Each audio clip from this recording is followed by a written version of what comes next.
got employed as a research engineer in the division of robotics perception and learning.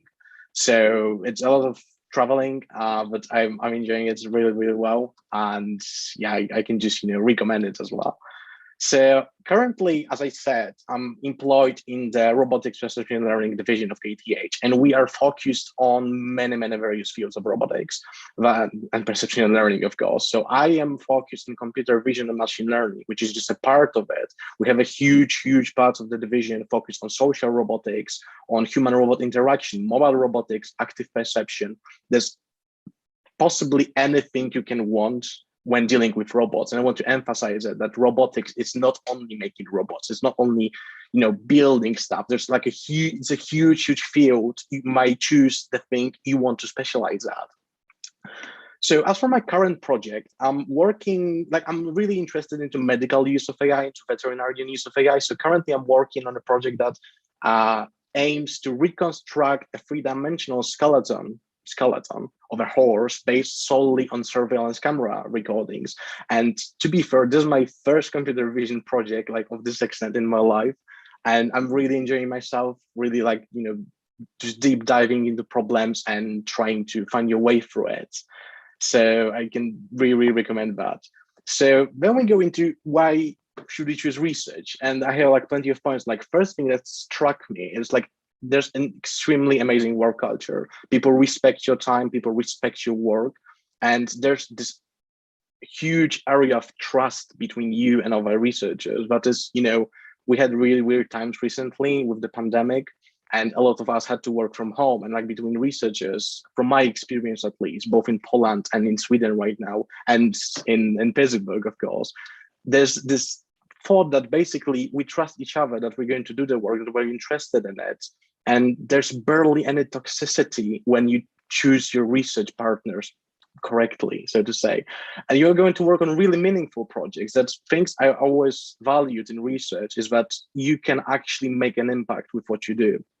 And of course, you can be a data scientist at a company X, making really smart algorithms, measuring how likely this t-shirt is going to fit the pants or something. And it's perfectly fine if you enjoy yourself. But from my personal perspective, I really, really like to do something that I think it will have a positive impact on society. You can have a very versatile career. And as I mentioned with robotics, if you're interested in psychology, go for a human-robot interaction, for example. If you're interested in medicine, go for medical machine learning. There's a ton of stuff you can do within robotics. So it's really, really versatile area. You're going to work on interesting problems. And you're going to make long-lasting friendships. And this is actually one of the things that a lot of researchers told me, which I didn't really believe, that in huge companies, you're making some friends. But in research, when you're really collaborating with someone, doing research, you're going to make friends for a lifetime, honestly. I'm still in great touch with people I did research previously. I'm having great connection with people I'm doing research currently. And research is one of the examples. I'm not afraid send an email, ask for something, right? I think it's really, really amazing. So then we might ask, what's the place of students in research? We're undergrads, we're grad students. What can we do? And there's a ton of student organizations that focus on this. There's 2 photos, you can spot me somewhere there. And my research organization in Warsaw, at Warsaw University of Technology, and currently in Stockholm. So just do stuff like this, get involved into student organization, because students can do research. You really can do it. You don't have to be 40-year-old guy with a PhD and white hair. Literally just try it. And that's why I think riss is so beneficial in total. So you're going to work on real scientific problems. Don't be misled by the term of internship. You're not going to just delve and clean up the data of some professor for 2 months straight. You're going to be put into real problem. And of course, don't be too intimidated by it. You're going to get immense help, really great experts. And not only world renowned, which is, kind of expected at CMU, but they're really, really helpful. From my personal experience, I really enjoyed my time. I was never afraid to ask any type of questions. As I said, I worked on a project that was my first ever proper machine learning project from start to end. And you're going to make a ton of connections. You're going to make connections with your other students from riss, which I thankfully did. You're going to make connections with people that you were working with, or just people from the lab you were working with, right? So if I done it online, you can surely do it on campus, I guarantee. And of course, you can try the research life. Like I always thought that, you may want to go to a company. I used to go to my bachelor's thinking, okay, I'm going to graduate, go to a company, earn a lot of money, and that's it. But just try it. It's really, really fun. You don't have to stay there, of course. So then I worked on a medical related project about differentiating between leading indicators of hemorrhage and septic shock. So long story short, it's basically the problem was that both phenomena have same initial symptoms, and based on the vital sign measurements like arterial pressure, we created a classifier that is able to say, okay, this is hemorrhage, okay, this is septic shock, right? Which could be really, really impactful when it comes to, immediate treatment, because you cannot really treat hemorrhage the same way, like internal hemorrhhage, as you would treat sepsis, right? It doesn't make sense. So I worked with, and that's really, really actually important because Professor Artur Dabrowski was my great mentor together with Zinyu Lee. But I worked together with them. Like I had ideas I wanted to explore, they supported them, they gave me tips to it. Of course, they presented some ideas that might be helpful, but in the end, it's really, really important that you can actually do stuff you think might work. So we can, of course, find my work as long as I know the scholars. And what I also, to give you like a proof that is actual research outcome, we're presenting our work on 2 research conferences. So it's actual research outcome you can put in your portfolio and send to, as in a resume. And I know some of the scholars managed to get a paper and good journals with it, but with our data, there was a lot of noise. We haven't managed to do it, but still, like 2 conferences or like 2-month work, that's amazing. And also make connections. As you see, we have currently a paper in review. We submitted this as undergrads, like half a year ago. And as you see, pretty much almost every author is from riss, and like majority of them is from Autumn Lab, actually, where I worked with. And we had some people to help us, of course, in their expertise. And like this paper turned out really good. We presented in 2 conferences. Me and Salva we were on a podcast actually as well. So awaiting a review right now, because it's amazing to work with people that have like similar priorities to you, that have similar interests, and that you are able to cooperate with them. So I really, really recommend this. And also, like mentioned, like not only Emma and Willa are from the US, so really international team, and working remotely from different parts of the world was really, really fun. So as like a closing remark, I just want to mention that be happy with what you're doing. It's okay to fail. It's okay to try things. It's okay when you get rejected from something. So with me, like with research, I didn't think much about it. I just tried it, and it turns out that's a thing that I really, really like to do. So do your best. Reach out to professors and apply to riss. Really try it at least. So thank you so much for your attention, and thank you, Rachel, for letting me speak about it. This was really fun. This is really fun. And I think there was a gap on the streaming from my side. So I'm going to pull up a slide again, and then we can dive into some of the questions together. It was a wonderful summer when you were with us. And Artur and Rachel were delighted to get to work with you. And I think that's one of the things that really makes a difference, is that the mentors are super engaged. And I loved what you said about it is a really global international team, and people are excited about the work that they're doing. They're really excited about it, and they're excited about sharing what they're doing, whether or not you're in the lab. And I thought that was so cool, is that you, through talks, through informal collaboration, you got to meet others from different labs. And when you're an undergraduate, it's really hard to find, and you need to discover what is it that you want to do, and if you don't get exposed to it, how can you choose, right? And so I love that, as even as grad students come to Carnegie Mellon, to the Robotics Institute, and they may come with an area of interest, but it's okay and actually exciting for that to morph and to move over time. And that's what the summer is about. It's about that idea of exposure, exploring, finding what's best for you, and I was teasing Ernest earlier, is that he's at a wonderful university. So it's not just about coming to Carnegie Mellon for graduate school or continued collaboration. Ernest is at another university and we're thrilled for him. He has a wonderful opportunity, a research team there, and we'll continue to collaborate. So it is about an opportunity in the summer to be here live in Pittsburgh and really to explore. The last 2 summers have been virtual. That's been really hard, but still, even through that, Ernest, it was wonderful to hear about the project and how it's going and how many nationalities, right, are included in that project. That was really great. I just want to review this. There were a couple questions that came in about applying, different opportunities and such.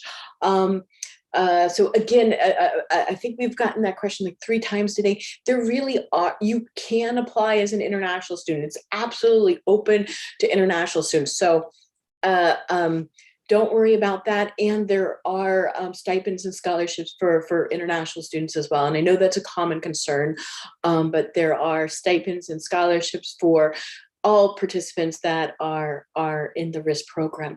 You do not contact the faculty member or work on a project sort of before the program. If you do that, that's separate from riss, and then you wouldn't be considered for the program. The most important piece is going to be that matching of your interest in preparation to the research. And that means that you have some homework to do as you approach this. Think about this, go to the research showcase. Ernest showed you on his slides that link to where you could find the research that he was doing. Look at the research showcase the last 2 years and really see what's of interest. There's a lot of hints on the website about how to navigate, and this is very, very important to us, is that you have a chance to explore some of the research in advance and see where you might fit in there. I'd like to go through a few of the questions. Again, there's questions about connecting with the faculty or the projects. The way that you do this is not actually by emailing the faculty, it's by going to the research showcase, reading that, researching that. Please do not send blanket dear professor letters, because that's not going to, it's actually going to backfire. It's not a positive way to engage. And what is a dear professor letter? It's where you send your same email to 20 people that say, hey, I'm interested in this. And that's not the way to go forward. So part of getting ready to apply for riss is thinking about how to position yourself for different opportunities as well. The prior projects are listed on the website. So it's all around that research showcase. How do they engage? Who engages? What kind range of projects do they offer?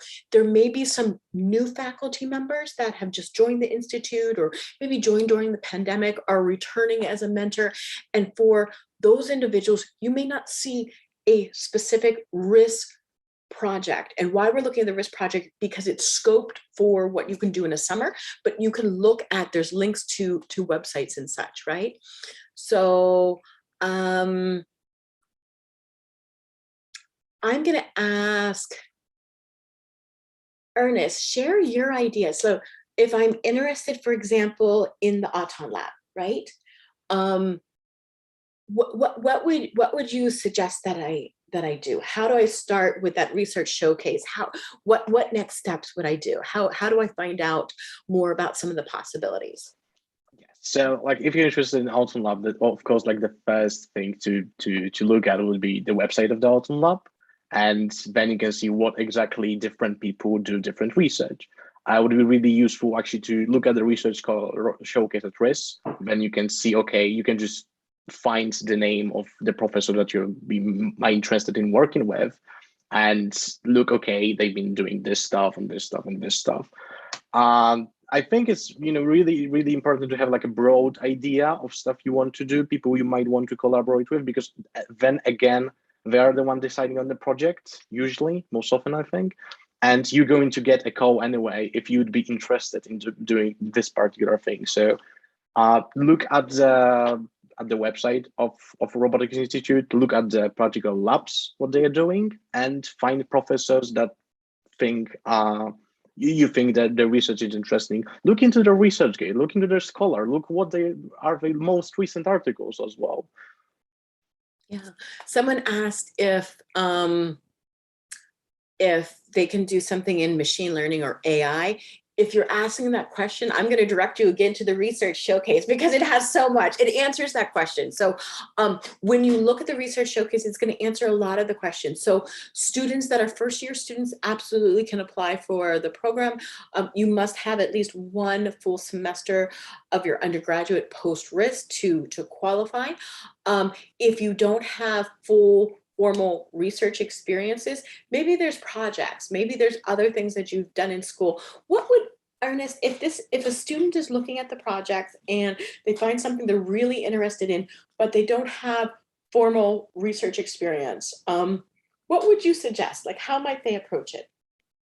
Yeah, this is actually a really good question, because I wanted to actually mention, like, if a student like maybe doesn't have necessarily great grades, which was my case, honestly, and like, you know, get into, like, show you that you're interested. That's like the biggest tip I could give. If you would be interested in medical machine learning, for example, like, start doing something right away, or maybe like include as much as like the project related to the stuff like you want to do in your like resume. If you had a course which had really interesting things, like, say, why do you want to do it? What makes you feel like interested in it? Basically, in order to be accepted for risk, they need to see that first you are really interested in something that you want to do, and second, that you have any sort of background regarding it. Of course, I might say that I want to go to Mars or something, but I've never seen a rocket in my life, and I don't really have a way to support that. So, you know, reach out to your professors, like, for maybe, can we do something quickly? Can we like start cooperating? And then in your resume, say, I'm cooperating with this and this professor at this university on project regarding this, and I want to do it further. I want to do it with you. So, you know, get involved. I don't want to say sell yourself in a resume. Just be honest, be enthusiastic, and it's going to be fine.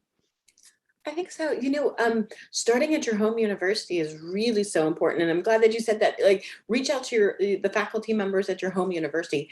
That is essential, right? So one of the things that we look for is that maybe you're at a university that has a lot of robotics classes and research, and it's been really easy. Or maybe it's the opposite. Maybe you don't have a robotics department or large labs, but what have been the research experiences that you've pursued? What kind of projects are you working on with faculty members? So one of the best things that you can do to apply for risk or apply for other international research opportunities is really starting within your home country and your home university, you know, not even beyond the home university, just starting right there is like, do you have a class project that you can extend a little bit? Can you go a little bit deeper?